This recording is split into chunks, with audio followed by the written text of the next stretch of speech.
సూర్య చాలా ఫ్రీగా ఉన్నాడు, తనకి ఏ సమస్యలు లేవు, సినిమా తప్ప సినిమా కోసం ప్రాణం పెట్టడానికే రెడీగా ఉన్నాడు అని చెప్పేసి ఆ మేకర్స్ తెలియాల్సిన విధంగా మీరు తెలియచేయలేదు అంటే మేబీ తెలియదు. అప్పుడు అదే చెప్తున్నా, నింద పడినప్పుడు ఇప్పుడు నా కలియుగ సినిమా ఉందండి, సీరియస్ చెప్తున్నా. నేను పేపర్లో, ఆంధ్రజ్యోతి పేపర్లో వేయడానికి 45,000 కట్టాల్సి వచ్చింది చిన్న కాలం వేయడానికి. ఇప్పుడు నేను ఏ తప్పు చేయకపోయినా ఈనాడు పేపర్లో, సాక్షి పేపర్లో, ద హిందూ పేపర్లో ఫ్రంట్ పేజ్ పేపర్ 5 lakhs, 5 లక్షలు, 2.5 లక్షలు హాఫ్ పేజీ, 3 lakhs అనుకోండి.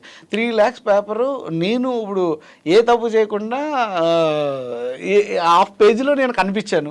సో దానికి మీరు ఏమంటారు? ఇప్పుడు 45,000 నేను డబ్బులు ఇచ్చుకుని పబ్లిసిటీ చేసుకుని అది గ్రేట్ అంటారా? ఏ సంబంధం లేకుండా ఒక నింద మీద పడి మెయిన్ ఎడిషన్లో హాఫ్ పేజ్ చేశారు, ఏది గ్రేట్ అంటారు? అంటే ఇంకా న్యూస్ కదా, మనం రిలీజ్ మీరు ఏదన్నా వైరల్ అయితేనే న్యూస్ హెడ్ పేజెస్లో వేస్తారు. ఒకవేళ మంచి ఏదన్నా ఉందనుకోండి, మీరు వెతుక్కోవాలి లోపల ఎక్కడో ఏ మూల ఉందో అన్నది వెతుక్కోవాలి. మీరు అది సర్క్యులేషన్ అంతే. పాపులర్ నుంచి మీరు ఇంకా మీ తప్పేం లేదు, మీరు ముద్దాయిని విడుదల చేసిన తర్వాత వేసారు, చిన్న ఎక్కడో మూలలో వేసారు చిన్న కాలంలో.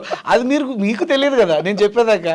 నేను చెప్తుంది ఇది దిస్ ఇస్ ద ఫ్యాక్ట్. ఎప్పుడు ఎలా ఉంటుందంటే, మనం ఏదన్నా తప్పు చేస్తే సినీ నటుడు అంతమంది ఉన్నారు, అసలు నాకు సంబంధమే లేదు, నేను 6వ వాడినో 7వ వాడినో, అసలు అది అండర్ ట్రయల్, ఏది అనుమానం తప్ప. నా ఫోన్ కాన్వర్జేషన్స్ చూస్తే నేను ఎక్కడో ఉన్నాను, అది ఎక్కడో సిచ్యువేషన్ జరిగింది ఎక్కడో ఉంది.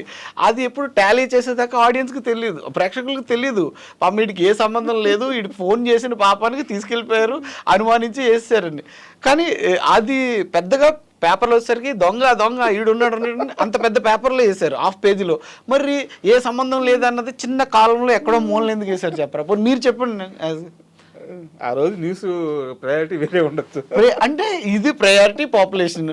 మరి నా మీద ఏ నిందా లేదు అన్నది చిన్నగా చేసి అసలు ఈడున్నాడు ఇన్వాల్వ్ అయ్యాడని చెప్పి అంత హాఫ్ పేజీలో వేయాల్సిన క్వశ్చన్ అడిగింది దేనికంటే, మన పాజిటివ్ మనమే చెప్పుకోవాలి. ఇక్కడ ఎవరు చెప్పాలి? ఇది మరీ బాగుంది. ఇప్పుడు మనం ఏదైనా చేస్తే అందరూ చెప్తారు, మనది పాజిటివ్ ఉంటే మనమే చెప్పుకోవాలి. అది కరెక్ట్ కాదని నాకు ఎందుకు అనిపించలేదు. సరే, ఇప్పుడు మీరు చెప్పారు కాబట్టి మాట్లాడుతున్నారు కాబట్టి సిచ్యువేషన్ వచ్చింది. మంచి ఎవరు ఎప్పుడూ చెప్పుకోరు, చెడు ఏదన్నా ఉంటే దాన్ని ఎండ్లాజ్ చేసి చిరిగి చేటంతా పేటంతా చేస్తారు మనోళ్ళు. అంటే చిన్నగా క్లోజ్ చేద్దాం ఈ క్వశ్చన్ని. సూర్య రెడీగా ఉన్నాడు. I'm ready. నిజంగా అండి, నాకు యాక్షన్ చెప్పి ఇదిగో నువ్వు ఇక్కడి నుంచి జంప్ చేయాలి, సీన్ ఇది అని చెప్తే నేను అసలు ఆలోచించను. సేఫ్టీ ప్రిపరేషన్ ఇవన్నీ పక్కన పెడితే యాజ్ ఎ డైరెక్టర్ నేను ఏం కావాలి అన్నది మాత్రం 100% నేను చేయగలగాలి. చేయకపోతే ఐఎమ్ ఫెయిల్యూర్. నేను ఇంత ఇండస్ట్రీకి వచ్చి ఇంత కష్టపడి వేస్ట్. ఆడియన్స్ మెచ్చుకోవాలి, డైరెక్టర్ చెప్పింది చేయాలి. ఐఎమ్ యూర్ డైరెక్టర్స్ పర్సన్, అంతే, డైరెక్టర్స్ ఆర్టిస్ట్.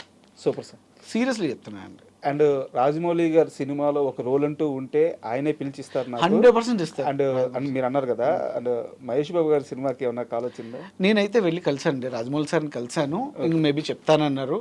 అంటే ఆ సిచ్యువేషన్ ఏంటో, ఆ ప్రాజెక్ట్ ఏంటన్నది ఎవరికి అంటే తెలియదు ఎవరికి కూడా. ఏదో మనం అదే చిన్నగా అన్ని చూసి రీల్స్లో అవి ఇవి. మొన్న చిన్న లీకేజ్ వచ్చింది, మహేష్ బాబు సార్ నడిచి వస్తున్నది, ఎవరో తోస్తూ అలా వెళ్ళి నీల్ డౌన్ అయ్యి మొత్తం ఆయన మనం చూడటమే అంతే తప్ప ఆ క్యారెక్టర్ ఏంటి, ఆ సినిమా ఏంటి, వాట్ ఎవర్. రాజమౌళి సార్ చాలా బాగా మెయింటైన్ చేస్తారు. అసలు సెట్స్కి వెళ్ళి కలిసారా మీరు? సెట్స్ కదండి, ముందే ఓపెనింగ్ తర్వాత ఒక అంటే 3-4 days తర్వాత నా బర్త్డే అప్పుడు వెళ్ళి కలిసి వచ్చాను. ఎలా ఉండబోతుంది సినిమా, ఏమైనా ఐడియా ఉందా? అండ్ ఎక్స్ట్రాడినరీ అండి. Rajamouli sir very inch to inch care తీసుకుంటారు.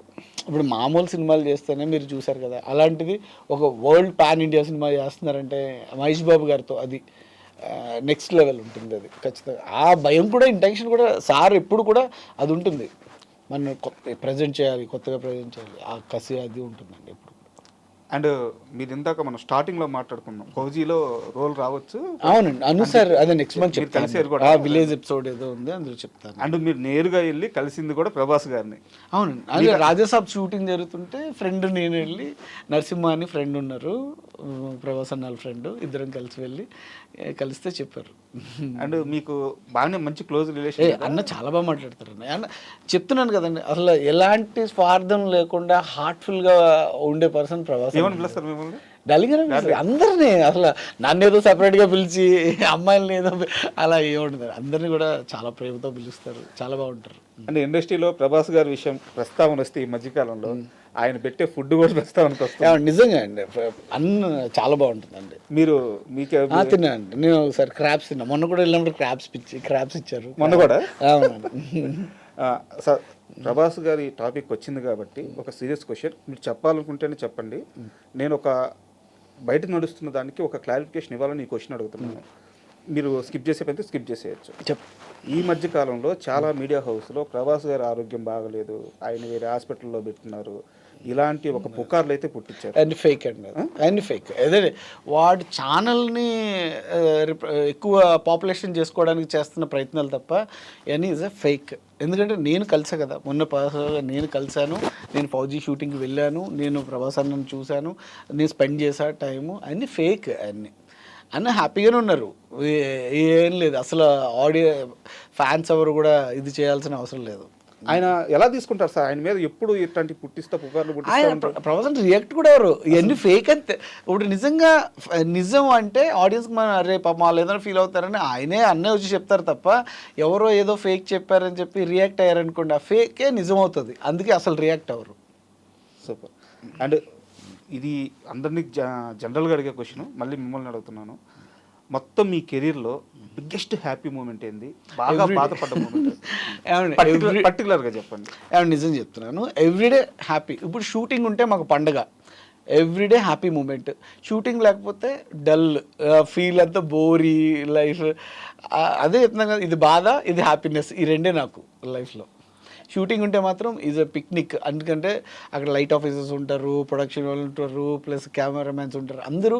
అదే మన ఫ్యామిలీలో ఒక పండగ జరుగుతున్న ఫీలింగ్ అయితే ఉంటుందండి. ఇప్పుడు సెపరేట్గా సంక్రాంతి, క్రిస్మస్, రంజాన్ లాగా మాకు ఎవ్రీడే షూటింగ్ ఉంటేనే పండుగ, ఈ పండగలకు మించి పండుగ. అండ్ క్రికెట్ చూస్తారా? చూస్తా. ఐపీఎల్ చూస్తున్నారా? చూస్తున్నాను, నైట్ కూడా చూసా. నైట్ ఫేవరెట్ ఏదండి? చెన్నై. ధోని టైం. రీజన్ మన హైదరాబాద్ కూడా బాగా ఆడుతున్నారండి. మొన్న 286 అంతా కొట్టారు. అసలు ఏం కొట్టడం అండి, అసలు చాలా బాగా కొట్టారు, అసలు చిత్త కొడుతున్నారు 6-4. అంటే ఎందుకు అడిగానంటే ఇంకేమన్నా కనీసం మైండ్ డైవర్ట్ చేసుకోవడానికి ఏదో ఒక వ్యాప్తం అయితే చిన్న చిన్నవి ఉండాలి కదా. సినిమా తెప్పించి మిమ్మల్ని మీరు ఇంకా ఏ దేంట్లో బాగా హ్యాపీగా ఉంటారు? అంటే నేను అది చెప్తాను కానీ, సినిమా లేకపోతే నేను ఫ్రెండ్స్ మా వాళ్ళు కలుస్తుంటాను, ఇంట్లోనే మూవీస్ చూస్తాను. మీరు మళ్ళీ సినిమానే ఇంకా వేరే అయితే తెలియదు. ఇప్పుడు మేము ఎక్కడికి పరిగెట్టుకుని వెళ్ళి ఏదో చేయలేము, అడ్వెంచర్ చేయలేము, ఎక్కడికో టూర్లు అయ్యి ఎక్కడికి వెళ్ళిపోలేము. సో ఉన్న టైంని హ్యాపీగా ఎలా స్పెండ్ చేయాలని, మనం హ్యాపీగా ఉండాలి, మన చుట్టూ ఉన్న నలుగురు హ్యాపీగా ఉంచాలి. దట్స్ ఆల్ లైఫ్, అంతే, అంతకుమించి ఏం లేదు. మనం స్టిల్ నౌ ప్రజెంటే చూసుకోమని చెప్పారు. రేపు ఏంటన్నా గంట తర్వాత తెలియట్లేదండి మనకి, ఉంటుందో గుండె అయిపోతుంది ఏంటన్నది. అంటే చూస్తున్నాం కదా ఈ హార్ట్ అటాక్స్, ఇది అబ్బా. అందుకే ఉన్న రోజులైతే మనం హ్యాపీగా ఉండాలి, మనతో ఉన్న వాళ్ళని హ్యాపీగా ఉంచుకోవాలి.